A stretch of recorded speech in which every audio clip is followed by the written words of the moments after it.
Do you have a good weekend? We get to do some fun stuff. We went apple picking, it felt very fall, even though it was, still really warm.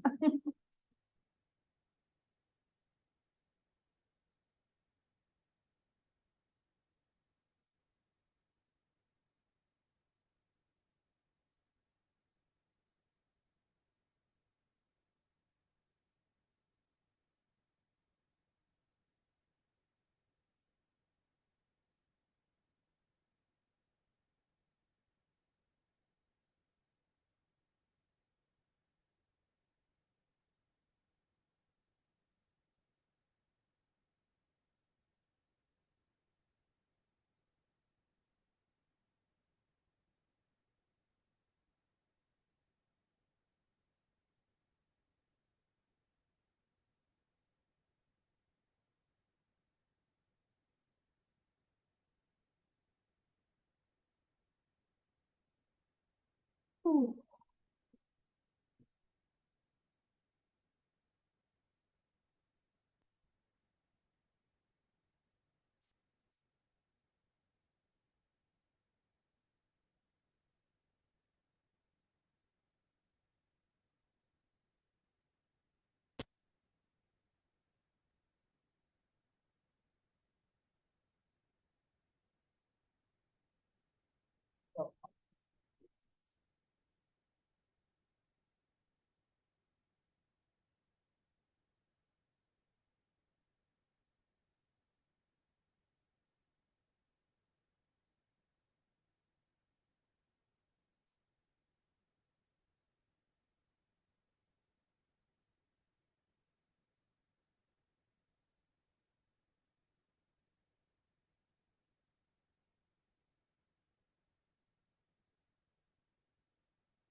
That's a lovely sound.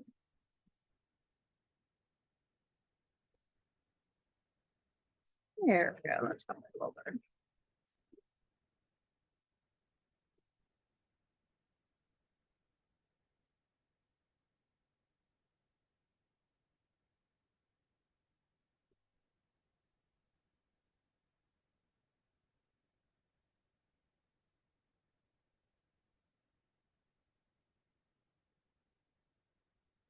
Alrighty. So, couple quick things. I know some folks are still having technical issues with the Connect assignments. I was telling some folks who were here early. Unfortunately, they do not give me the ability to help you tech-wise. I can't see what issues you're having. I can just see whether you completed an assignment or not. And so what I wanted to show y'all is that I went ahead and on the link to the Connect assignments, I have all the info for tech support for Connect. So if you're having any problems with the Connect assignments, with your code not working, things like that, you can contact them, live chat them, you can call them on the phone, you can submit a support request online. If you don't have time to like live chat right then, they'll get back to you.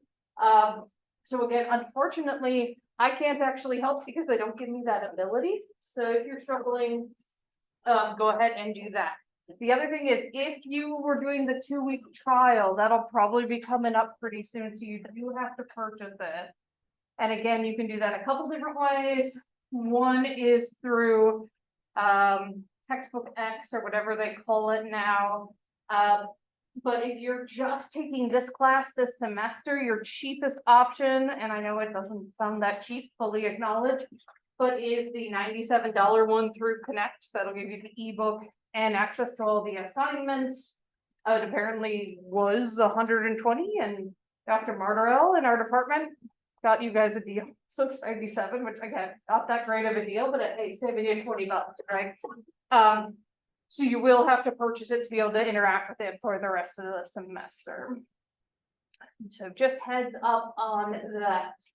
And again, if you're having any problems with the purchasing, getting codes to work, all that good stuff, just use the tech support through Connect, because they don't let me help you at all. If you're having any issues, I know a couple of you have contacted me about this with like verification, signing on to Blackboard, any of that good stuff.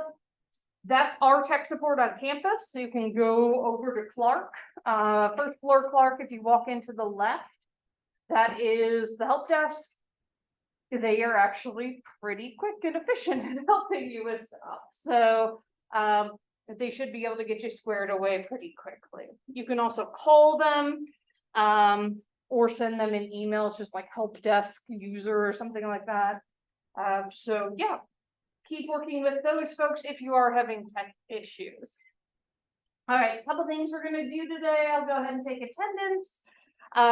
And then I'm going to show you, since we're talking about research methods, what were some of the like hot topics for research in 2023. I know we're wrapping up 2024, but give you an indication of, you know, sort of what's been popular in the past few years. And then, yeah, then we'll dive back into talking about correlations. So I'm going to go ahead and take roll, Destiny and Diego, Manny, and Maria. Oh, there we go. Thank you. Jasmine, Dawn, Sammy, Rita, Jordan, thanks. Nyla, Kyle, okay. Alexis, Joe, Sadie, I think is on Zoom. Yeah. Taj, Demir, alrighty. Nathan, Sebastian, Connor, Michelle, Chandler, Casey, Brooklyn, and Gabby. Okay, I have about half of you by where you sit in the room. So hopefully by the end of this week, start of next week, I can just check you off as you walk in.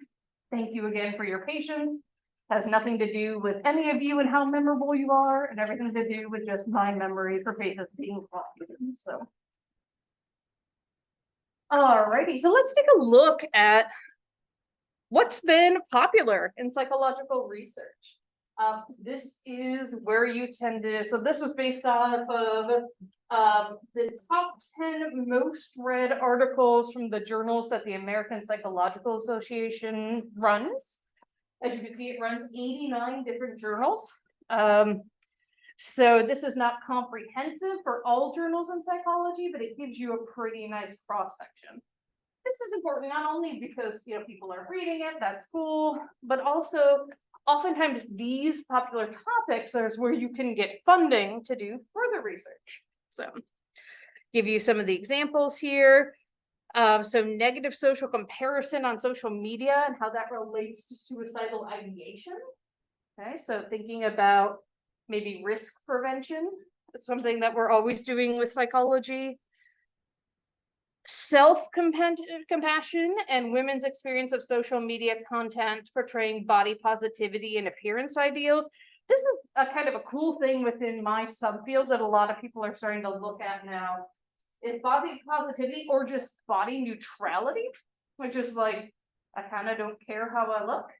And they're finding some really good, like, positive things with this, so that maybe we, instead of just being like, don't feel bad about yourself, we should actually have some positive messaging. Shocker, I know. Reducing social media improves appearance and weight esteem in youth with emotional distress. So again, you're seeing social media very popular as a topic. People are very interested in the ramifications, because we know not just folks of your generation, my generation, even like my parents' generation, they're firmly in the boomers, are spending a lot of time on social media, right? So if people take limited social media use, so in this case, they had people do 1 hour a day, and the group who restricted it felt better about their appearance and better about their weight. So something about a social media limit for yourself might be really helpful. Interventions to reduce the negative impact of online highly visual social networking site. So on mental health, so they were doing a review of looking at things like Facebook and Instagram, where it's largely photo based. And they found that interventions focused on reducing exposure to these benefited well-being, but the other problem is you might feel less socially connected, right? And then social media intensity, social connection, and user well-being. So passive social media use, where you might not be posting yourself, you're just doom scrolling, right? And how that might affect things. Social media is associated with lower knowledge about anxiety, and indiscriminate use of anxiety coping strategies. So unfortunately, as we all know, what's out there on TikTok or Instagram isn't always factually accurate, right? There are all kinds of crazy conspiracy theories on these sites, and even well-meaning social media influencers or creators might give information that's inconsistent or inaccurate. Okay, so we're 6 in. This is our first one, not about social media. So you can see, again, a lot of research in that area. So this is the scaffolding of arithmetic. And so they talk about basically how we learn arithmetic, how we do arithmetic, how is that related to all of our brain functioning. This is an evaluation of a type of therapy for folks who are using substances. So this could be alcohol.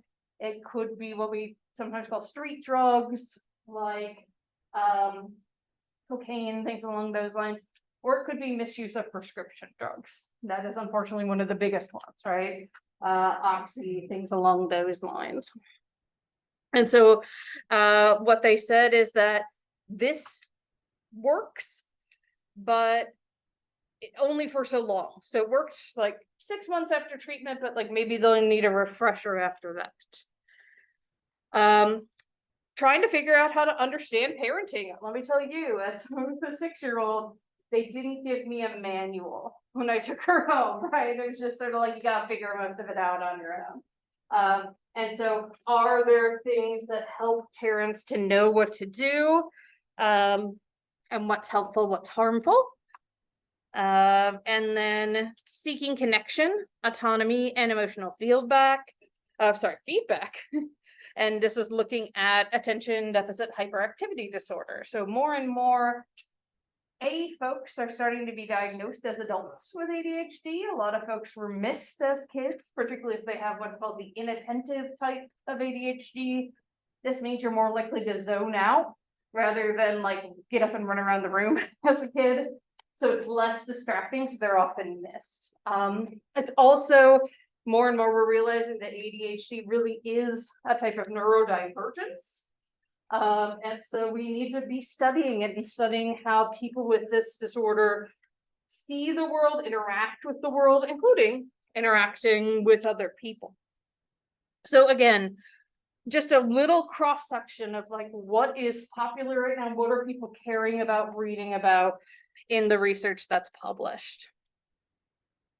Alrighty, so we're gonna dive back in. After class, a couple people were like, "Are you gonna put that slide back out?" For sure, for sure, for sure. I will always give y'all as much time as I can with these slides that are a little more wordy and walk you through. I just really wanted to get to this one because I was wearing that shirt on Friday. So if you remember, we're talking about research methods. We're using the idea of eating as an example to try to understand each of these things.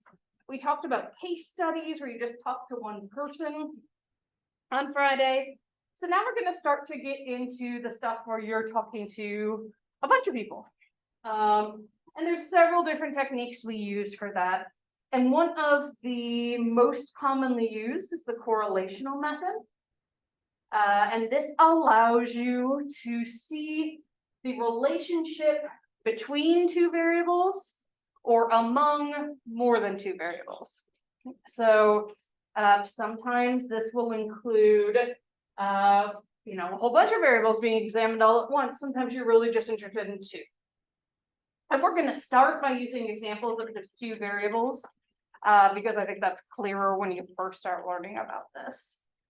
So correlation itself is the degree to which two variables or events or characteristics vary with each other. It measures the strength of the relationship between those two things.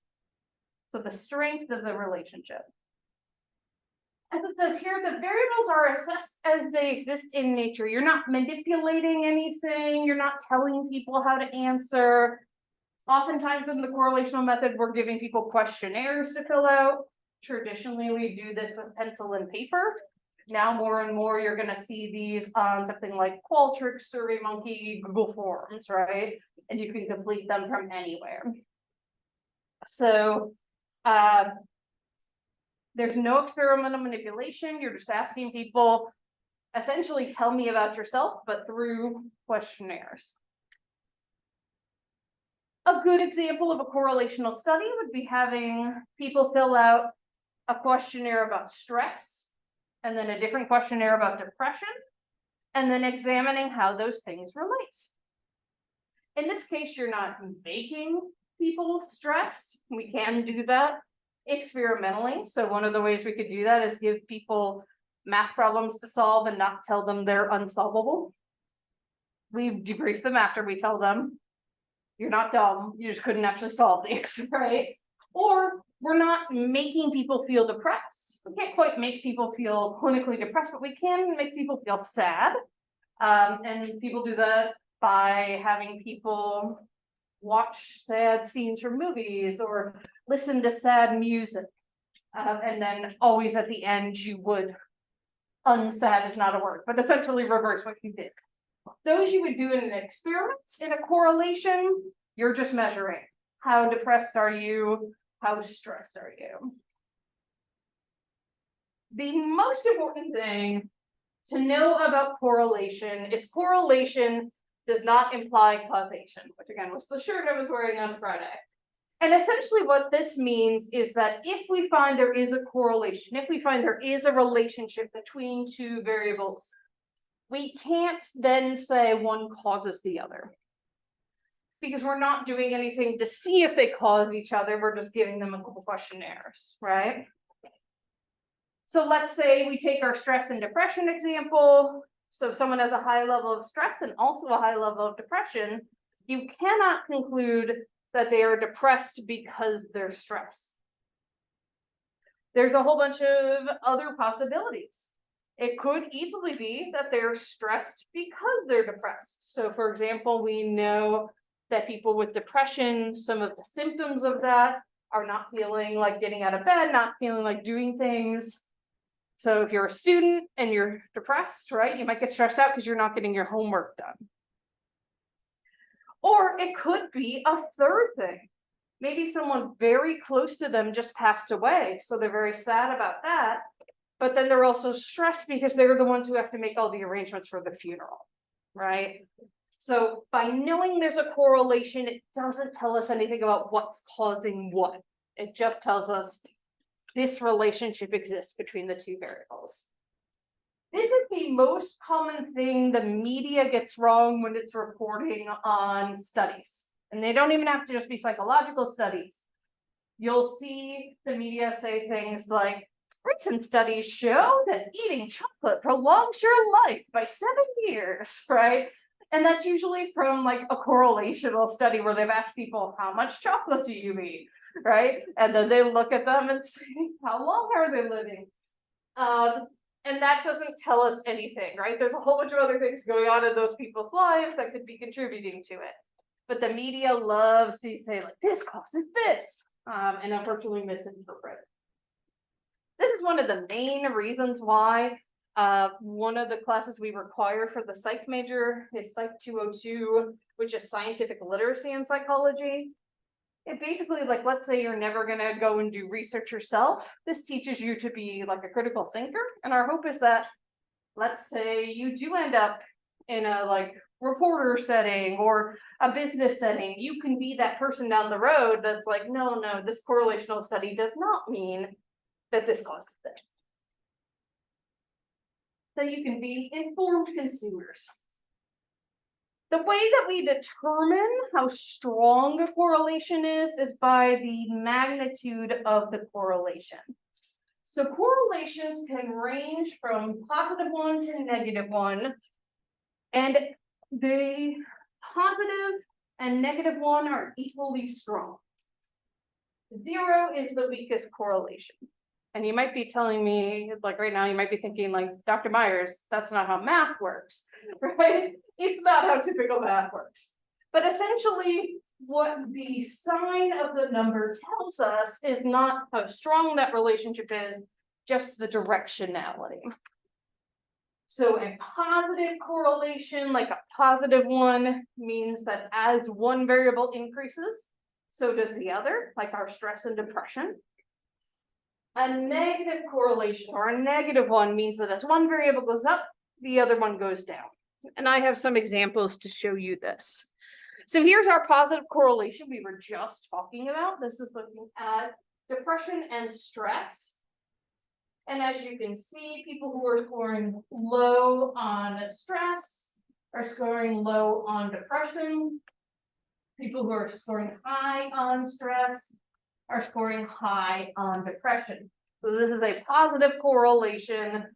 These things are related to each other in that they both tend to increase at the same time. And again, we still can't say that one causes the other. On the other hand, negative correlation is, again, where one goes up, the other goes down. So let's say, again, we're still looking at depression scores, but now we're looking at activity level. How many activities are you engaging in over the past 3 months? And here what you'll see is that the people who are very low on activity engagement are scoring really high on depression. And then vice versa, the people who are out doing more activities are scoring really low on depression. Again, we can't say this is causal. Couple reasons. We know that, as I just mentioned a couple minutes ago, people who are depressed are less likely to go out and do things. It's one of the symptoms. However, we also know that people who are doing fewer things are more likely to feel depressed, right? Or again, there could be some third variable. Maybe you're an athlete and you broke your leg, right? And that's why you're both feeling depressed because you can't play your sport, but also why you're not engaging in as many activities. No correlation is just, there's no relationship. Essentially, the variables are random when looked at each other with each other. So example here is depression and IQ. Smart people can get depressed. So can people on the low end of the IQ spectrum. So can people who have average IQ. Same thing. Really depressed people can be really smart. Really depressed people can be on the lower end of that, right? It doesn't matter. And so this is a perfect example of no correlation. There's just no rhyme or reason to the data. And this happens more than you think in psychology. Even with variables you think might be related, sometimes they're just not. And that's part of what makes research really interesting. but also admittedly what can be really frustrating when you are a researcher. I remember someone told me once, we were talking about like climate change. This person is much more conservative than I am, and they were like, well, you know, they can just like make the results match what they want them to. And that's why there's all this research showing about climate change. And I said, gosh, I wish that was true. I would have published a lot more by now, right? That's not necessarily how research works. Sometimes you find stuff that doesn't work. The correlational method can be expanded. So yes, it's great to look at how two variables are related, but sometimes you want to take that out another notch.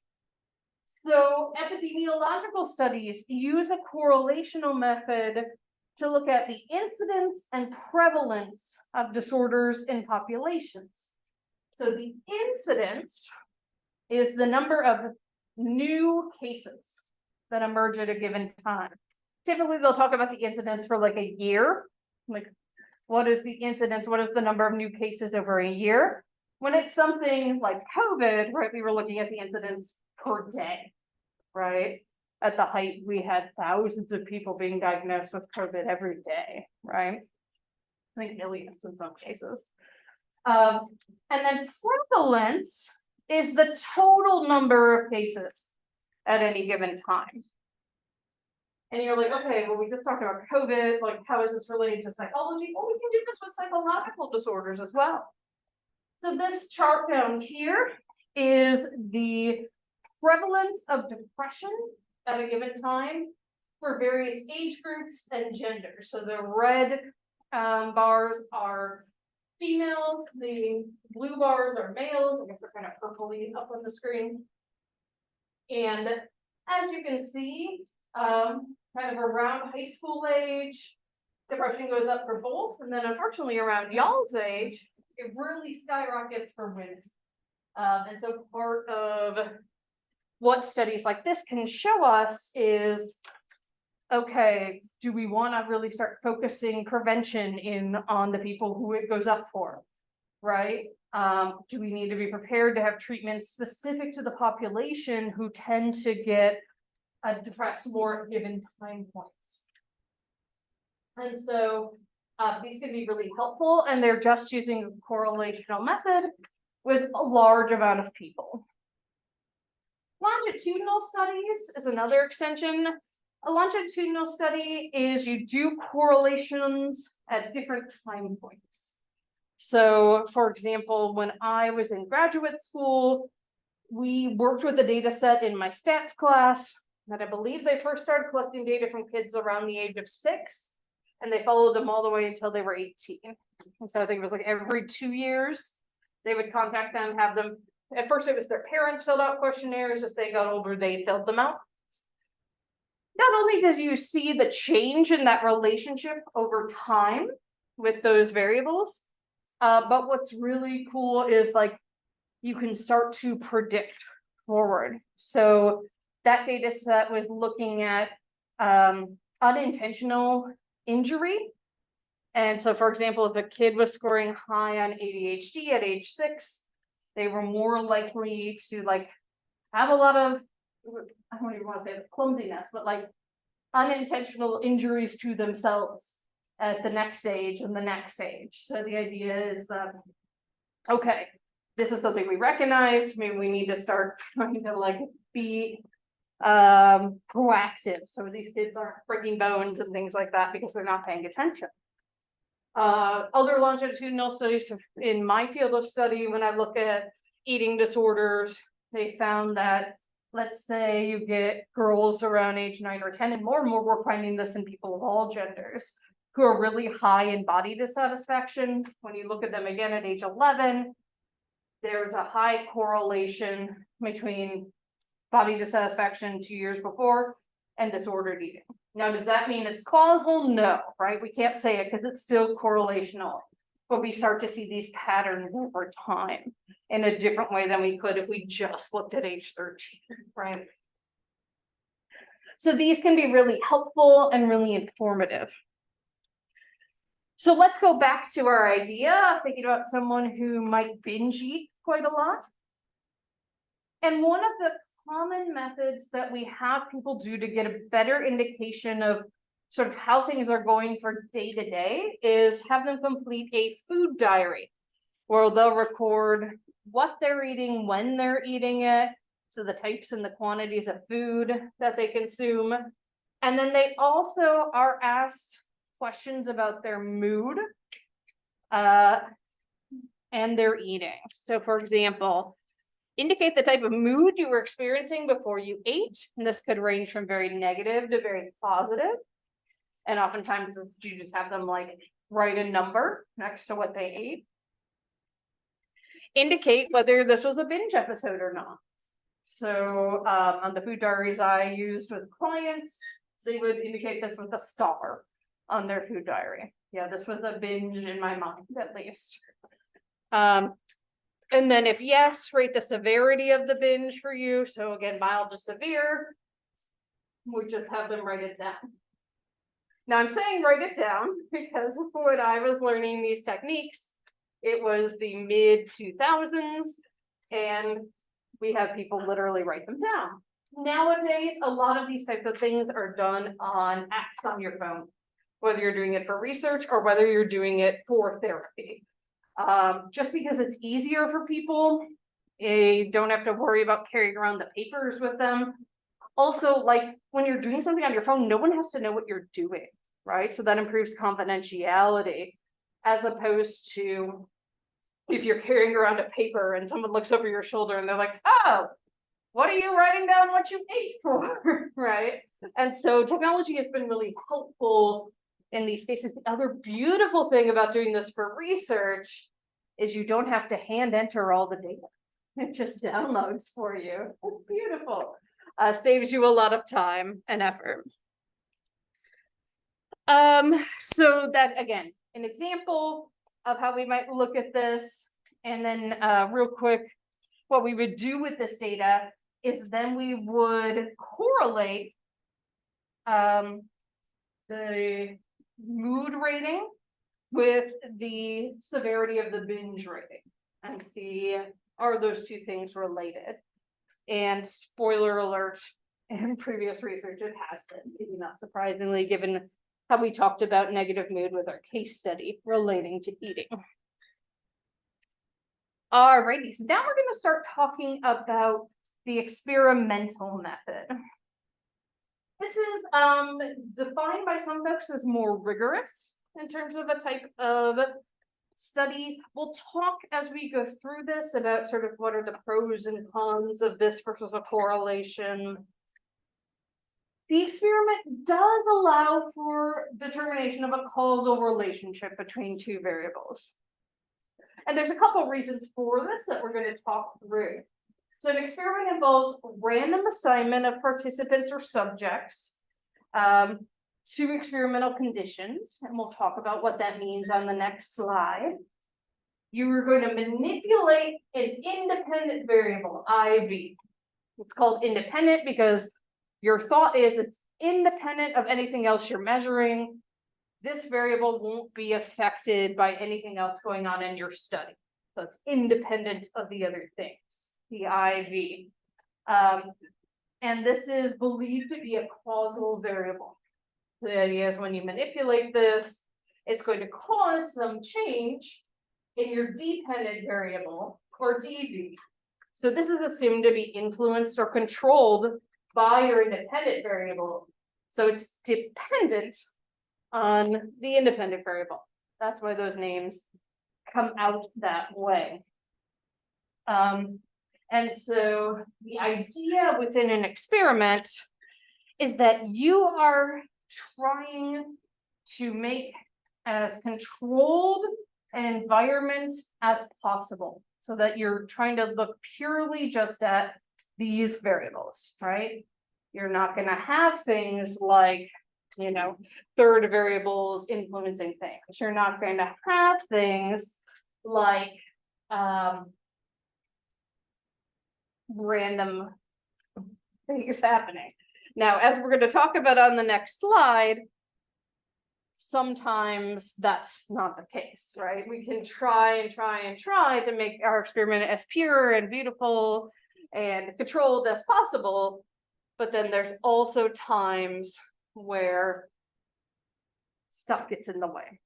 And that's partially because we're studying humans. And humans are super complex creatures, right? And then we're also studying these humans in an environment. And like our environments are hard to control sometimes, right?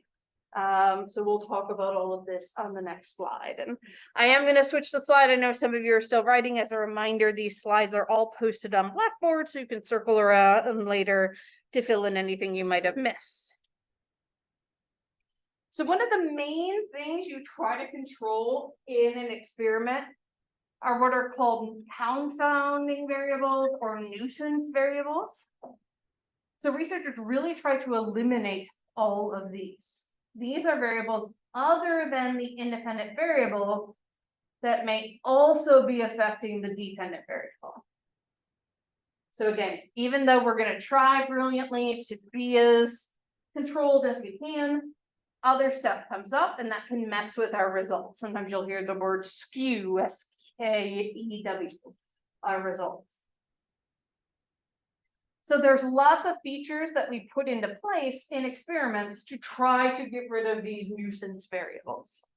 And they're called nuisance variables, as you might imagine, because they are a nuisance. They can make our data not as clean. They can bring up questions about, did we really find what we think we found? So one of these is a control group. So the people who have the independent variable manipulated are called the experimental group. They're the ones that are being subject to those experimental conditions. They're the ones that you're trying to see, if I manipulate this, will it change things? The problem is, if you only have an experimental group, and let's say you do find change after you manipulate that independent variable, you don't actually know 100% sure that it was because of what you manipulated, because you don't have anything to compare it to. And that's when control groups come into play. So the control group is a group of participants who are not exposed to that manipulation of the independent variable, but otherwise their experience is very similar. So they would still come into your laboratory setting, they would still sit in the same chair, go through the same process, right? But they just wouldn't be exposed to it, or if they're exposed to something, it's more neutral. So to give you an example, I said earlier that we can like manipulate how sad people feel by playing sad music. The control group in a study like that would just hear like neutral music, one that didn't really have any kind of like vector positively or negatively. So they're still going through all the steps to make sure it's not just being in a research study thinking that's cool, listening to music, that's cool, part of a school thing, right? That's making people experience things in different ways. I had a student once who we had some surprising results with her study. Her experimental manipulation was she was having people try on jeans and she took the sizes out because sizes are such like a big part of our psyche. And we thought that when they tried on the jeans and they felt too tight, they would be like really upset. But in fact, what we found out is they just enjoyed it. They had positive mood, and it was because she had music playing. She was a very pleasant person, right? They got to do something really cool for their study instead of just sitting down and answering questionnaires. So that's why we have to have a control group to compare it to. So by comparing the outcome of the control group versus the experimental group, we can try to better determine the effect of the independent variable. Now, one of the things I'm realizing as I'm talking to you is on my slides, and probably in other things you'll read, there's a couple terms that are being used interchangeably for the people who are in the studies. So you'll sometimes hear the word participant. And then you'll sometimes hear the word subject. So like I said, these are used fairly interchangeably in today's day and age. The main difference here is that subject is a little bit of an older term, and a lot of folks within psych in particular and other social sciences where we study people a lot like to use participant. And that's because subject sounds like a person we're just doing something to, right? We're subjecting them to the experiment. Whereas a participant sounds like someone who is more fully actually participating in the process. And that is our goal. One of the things we'll talk about later in our slides is talking about ethics. And ethically, we not only want to, but we have to, and I think like legally, require people to actually like consent to be in our studies, actively decide they want to do it, right? And so that's just why participant is more favored, but you'll still see subject used a lot. Random assignment means that every participant who walks through your door to do that study has an equal chance of ending up in either the experimental or the control group. Back in the day, we did this literally by like flipping a coin. Okay, then heads your experimental, tails your control, or having people draw numbers out of a hat. Nowadays, what we tend to do is use websites like random.org, which is a true random number generator, to assign people to these groups. And then one of the things that we do if we're studying something like a new therapy technique, a new medication to treat something like depression, say, is that we might use what's called blind design. And this is based on the idea of placebo therapy. So like this is probably an idea you have in your brain, even if you're like, what is a placebo? But the idea is that you substitute an imitation for the control group. Something that looks or tastes like a real pill or real therapy, say, but it's not. This is designed to get rid of experimenter bias as well as participant like hope effects. The Rosenthal effect is just a fancier name for experimental bias. Experimenters may have expectations that they unintentionally transmit to their participants. So in a single blind design, the participant doesn't know if they're getting the real treatment or not, right? So again, if pills are a much easier way to conceptualize this. In the experimental group, they'd get the real pill.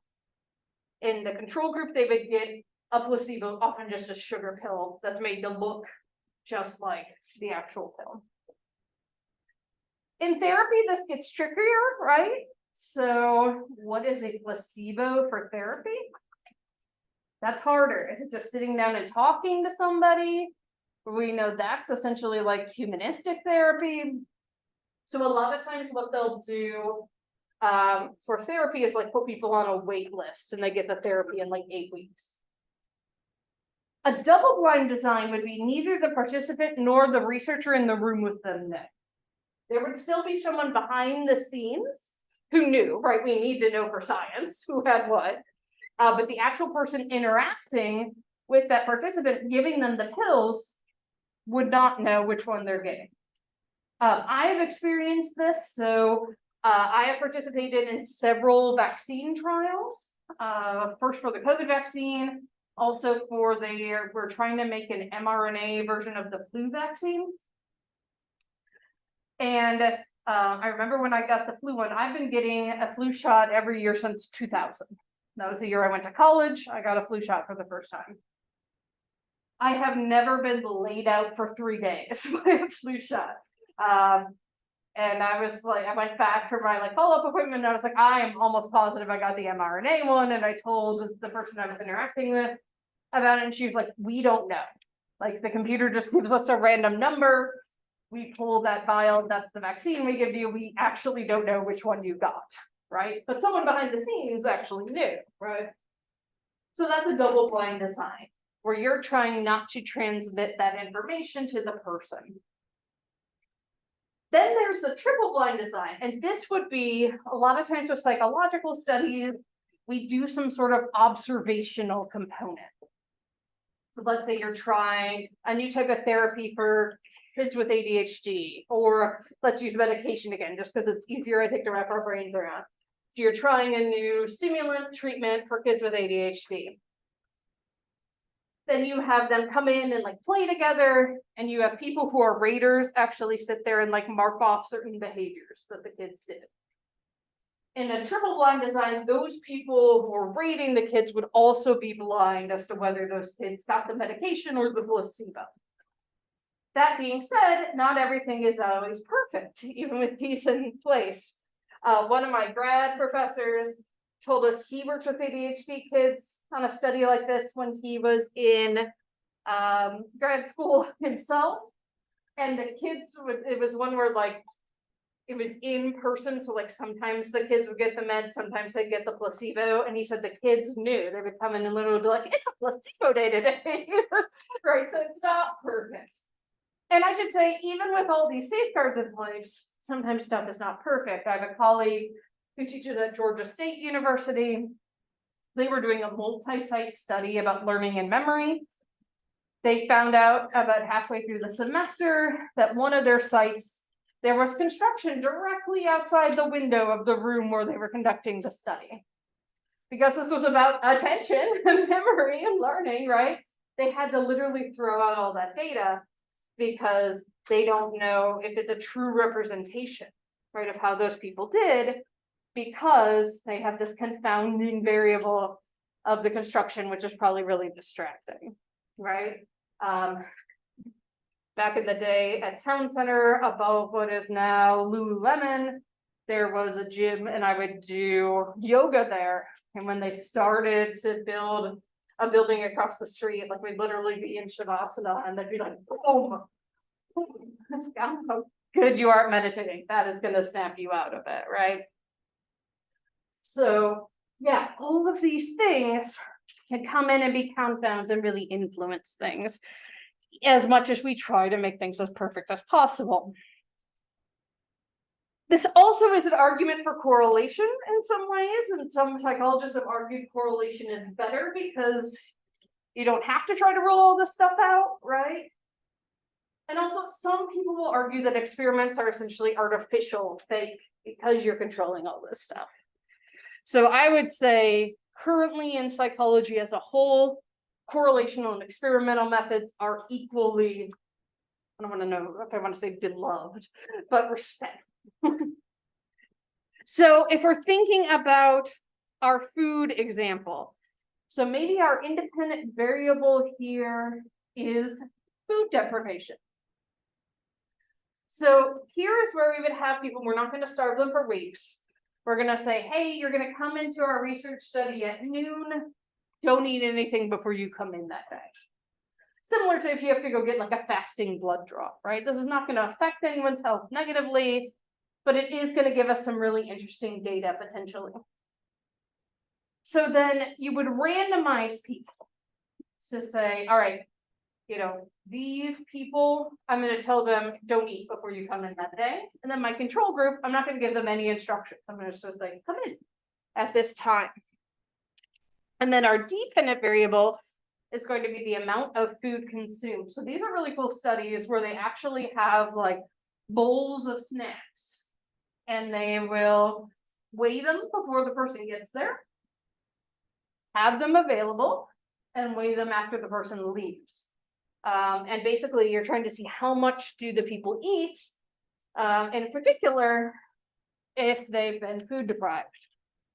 So the experimental group are food deprived, the control group ad lib or just no instructions about eating. So our important question is, will the dependent variable change as a result of that manipulation? So will the people who were food deprived eat more than people who just ate as usual? This is a really interesting question because for a long time, people thought that people who engage in binge eating only did so because of emotional reasons, right? They're overwhelmed by emotions, binge eating makes them feel better, or at least kind of dissociate away from it. But maybe not shockingly to anyone in this room who's ever been really hangry, right? Food deprivation also plays into it. So what will happen with folks with eating disorders in particular is that they will engage in things that are not healthy, and often not effective, in the hopes of losing weight. So I'll give you an example. I had a client that I saw who had bulimia nervosa, and her goal when she woke up every morning was to see how long she could go without eating. So she would go until like 3 p.m. without eating anything. And then maybe not surprisingly, she would overeat, she would binge. And a lot of times she would binge on things that are like our bodies evolutionarily crave those things. So she would eat like whole sticks of butter or a bunch of cereal because her body was craving fat and carbs, right? And so this is an important factor to consider as we look into how do we help people who are engaging in binge eating. We would want the participants in both groups to be similar, right? We wouldn't want one group to be all athletes and the other group not, right? Because they're just going to consume different amounts of foods, typically based on the amount of calories they're burning, right? Athletes might have to fuel in a very different way than someone who's a non-athlete. You also don't want to put like all the men in one group and all the women in other groups, things like that. So our hypothesis for this study would be that people who binge eat would be more likely to binge eat in response to negative moods and in response to the food deprivation. So we're doing what's called a 2x2 here. 2 by 2. And so this is, we have two variables, both have two groups, right? Each has a determinant of control group. So one is going to be food deprivation versus not. And the other is going to be negative versus positive mood. And so our positive mood is like our control for the second group. And so we would have folks come in, assess their mood when they first came in. And then you could also do this with neutral things. I've seen it done both ways. Oh, that is an awful silence. Sorry, guys. Okay. And then you would induce depressed mood or a neutral mood. You would reassess their mood afterwards to make sure you actually made them feel more depressed, more sad. And then you would assess their food intake. So I'm going to stop there for today. We'll finish up with what might happen in this experiment on Wednesday.